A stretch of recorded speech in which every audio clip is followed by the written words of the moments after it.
أهلا وسهلا بكم أصدقاء القناة مع آخر الأخبار والمستجدات. لكن قبل البداية رجعنا أصدقائي تفضلوا بالاشتراك وتفعيل الجرس باش يوصلكم كل جديد وباش نبقاو باتصال مع بعضنا إن شاء الله.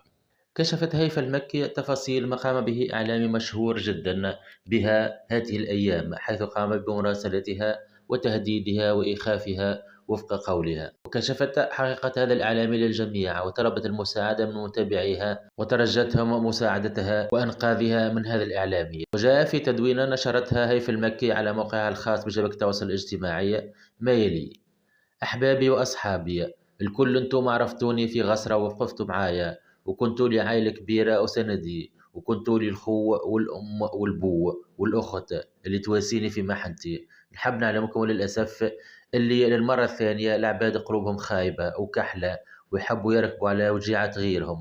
أنا توا تحت ضغوطات كبيرة برشا، قاعدة نتعرض للهرسلة والابتزاز والتهديد من شخص معروف برشا وتعرفوه الناس الكل. السيد هذا كرهني في عيشتي، يحب يحطمني، قولوا لي نعمل؟ راني صغيرة والمشاكل اللي فوق راسي كبيرة برشا وما نجمش نتصرف رغم الشخص هذا مصورته بالصورة والصوت وعندي الأدلة الكل.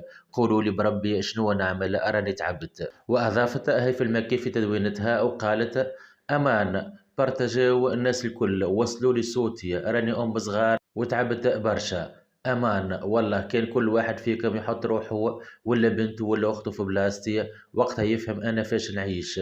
ما لقيتش نعمل، تعبت. يا أخي العباد اللي تحب توجع غيرها وين تحب توصل؟ وصلنا للتهديد.